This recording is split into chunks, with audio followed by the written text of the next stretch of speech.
Cisco's alignment to the pyramid of pain. Pyramid of pain. Wow, that sounds pretty interesting, doesn't it? And so the goal of pyramid of pain is really to invoke pain on the adversary, and otherwise making it very difficult for them to be successful. And so I thought it was pretty cool. And I thought, you know what, wouldn't it be neat to understand, Cisco security capabilities aligned to the pyramid of pain? And so what I've done is I've broken this up based on both a detective capability as well as a preventative capability. And some technologies that are offered by Cisco, as an example, have a detective and a preventive capability, and some might only have a detective and or a preventive capability. But before we dig into the pyramid of pain, I like this kind of breakdown of Locard's exchange principle. And so basically, this is the Sherlock Holmes of France, right? So he's developed or formulated the basic principles around forensic science, right? And basically every contact leaves a trace. And so basically what happens here is that the adversary or a criminal, as an example, if it enters a crime scene, it's impossible for the criminal to either to enter and exit a crime scene without either leaving a trace, something behind, or taking something from it, right? And so obviously this is evidence that could tie the suspect to the crime scene. And so elements could be very simple, regardless of what he touches or wherever he or she steps. There's going to be something that might be there. And that could even be things that they're not even aware of, right? They touch something, they leave a fingerprint, right? They might leave a drop of blood, or hair might fall from their head, right? And so the challenge the investigator has is trying to find these things, right? No matter how small or minute they might be, they may exist. And if I can find them, now I've got a little bit more evidence in regards to who might have been there, right? Or who might have done that. And systems are very much the same thing, right? It's impossible for an adversary to come into a system and exit the system without either taking something from it or leaving some trace behind, right? And that could be something in the registry, that could be some type of flow data, right? A transaction that took place on the network. The problem, again, as an investigator or responder, is trying to determine how to find these things. Like, where are they? How do I consume them and ingest them and understand them, right?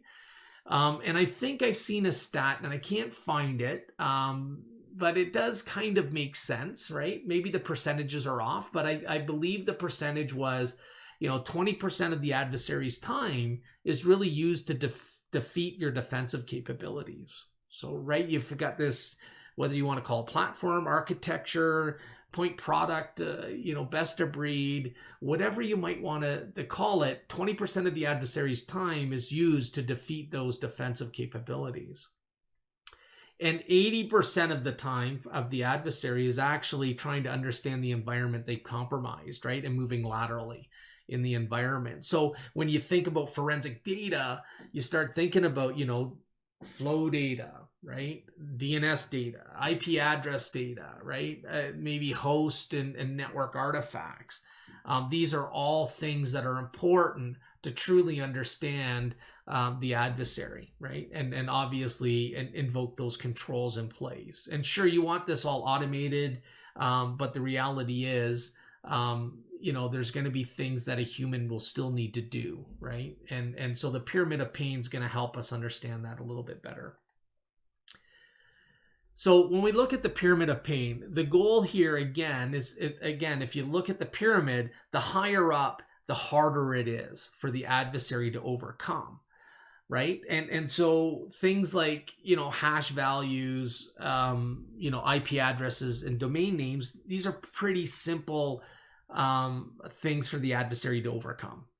As you start getting higher, right, you get into network and host artifacts, you get into tools, right, and tactics and techniques and procedures, right? Now this becomes a little bit more difficult for the adversary to overcome. And so the goal of this was created by David Bianco, right? And obviously his role was focused on threat hunting and incident response, but he wanted to improve the application of attack indicators, right? So now I know about these indications of compromise or observations. I've got this data. How do I take this data now and feed it into my defensive capabilities? And as I climb higher up in that stack, it makes it a lot more difficult for the adversary. And so what I've done is I've taken this and I've aligned it to the Cisco Security portfolio, but I've broken it down into a detect and prevent type capability, right? So some technologies might have a detection capability. Some might have both, right? And so when you look at it, if you look at hash values, IP addresses, and domain names, these are traditional automated capabilities that folks will have, right? So, for example, Cisco Talos will provide you updated feed information about IP address and domain names and hashes, right? And so that's great, but that's not the only source of intel that you're going to use, right? That would be considered external sources.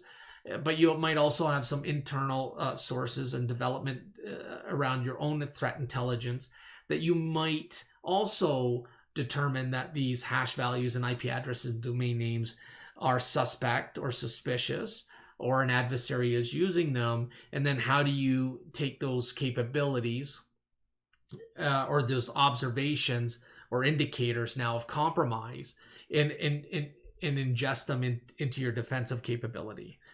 And then you get into, network artifacts, host artifacts, tools, tactics, techniques, and procedures, right? Now you get into more of that behavioral based detection capability. And so, hash values are SHA-1, MD5. Obviously, they're typically used to determine suspicious or malicious files, especially as an analyst. But they're easy to overcome, right? MSF encode, you can add a null byte and change the SHA value, right? Polymorphic and metamorphic type malware that exists out there is continually going to change. IP addresses, again, it's very easy for the adversary to overcome that blocking capability that you might insert. And some of that could be as simple as a fast flux. And so that's just swapping out IP addresses very, very quickly. Now, there's all kinds of defensive capabilities that can help limit your exposure to something like fast flux. But the point is that this is an indicator that one would use to build out a defensive capability. Domain names, again, domain names are, very easy to overcome as well. You got things like domain generated algorithms that creates large number of domains very, very quickly, right? And swaps them out. As we start getting into the behavioral base, you got things like network artifacts, right? And so you might have algorithms that help detect these behavioral based capabilities, but you might also just find these in your investigation. So, for example, if you had a artifact, maybe a C2 information embedded in a protocol or URI patterns, etc., you can use that information to scan your network, right? To determine whether or not there's residual, right? The adversary was there, somewhat successful, maybe fully successful, and you're looking for that specific information in the environment. And obviously, if you had that information and knew it was bad already, you can feed that into a defensive capability, right? Maybe that C2 information was an IP address, right? And so you can defend against that. Then you get into host artifacts, like things like embedded in the registry, etc. Tools, right? These are tools the adversary is going to use. So, like malicious documents for spear phishing, backdoors used to establish C2 or password crackers, etc. Right? And then we get into tactics, techniques, and procedures, right? And so this is where we make it very difficult for the adversary to be successful. And so if you have the capabilities to understand the tactics and techniques and procedures, again, then the goal is to take that information you are learning and feeding it back into your defensive capability. Now, at the end of the day, this is really focused around the indicators determined in the pyramid of pain, right? That you find. And then using the Cisco capabilities, right, either to detect or prevent. But the goal isn't to go through and say, what are the behavioral components that are available in the capability to defend necessarily, right? We can spend all day talking about that. It's really about giving you guidance, right? So if you're looking for a detective capability for a hash value, these capabilities from Cisco are available, right? Stealth Watch, Endpoint Amp, Firepower, email security, web security, Umbrella or DNS layer security, right? Tetration and Threat Grid. All of them have the ability to either detect or prevent hash values. So what was interesting is when I first started building this out, I actually started with this slide and I started showing it to some of my peers, people that I respect in the industry. And, one of the comments that came back, which was a valid comment, was, it's kind of watered down a little bit because you've got almost every single Cisco security capability for every single indicator on the pyramid of pain. They like the idea of being able to have a reference, but, they felt that it was watered down a little bit. And that was never my point.